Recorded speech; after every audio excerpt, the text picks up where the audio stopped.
ఈరోజు దేవుడు అనుగ్రహించిన వాగ్దానము యెషయా 55వ అధ్యాయము 3వ వచనము. దావీదునకు చూపిన శాశ్వత కృపను మీకు చూపెదను. ప్రియులారా, మరి దేవుని యొక్క వాక్యము ఈ విధంగా వాగ్దానము చేస్తుంది. దేవుడు తారతమ్యాలు చూపేటటువంటి దేవుడు కాదు.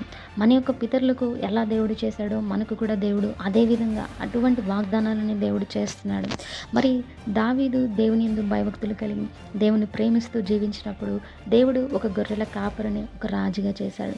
అదేవిధంగా ఎన్నో యుద్ధాల్లో విజయాలు సాధించేలా దేవుడు చేశాడు.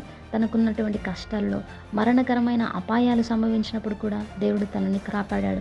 అదేవిధంగా మన జీవితంలో అటువంటి కృపను పొందుకోవాలంటే దేవుణ్ణి ప్రేమించాలి. దేవుని యందు భయభక్తులు కలిగి జీవిస్తే దేవుడు తప్పకుండా నువ్వే పరిస్థితిలో ఉన్నా, నీ కుటుంబ పరిస్థితులు బాగలేకపోయినా, ఇంకా నీ అవసరతలు ఏంటో దేవుడికి ప్రతి ఒక్కటి ఎరిగినటువంటి దేవుడు తప్పకుండా వాటన్నిటిని దేవుడు నీ జీవితంలో జరిగించి మేలులు చేయగలడు. ఈ రోజంతా దేవుని యొక్క కృప మీకును మీ కుటుంబానికి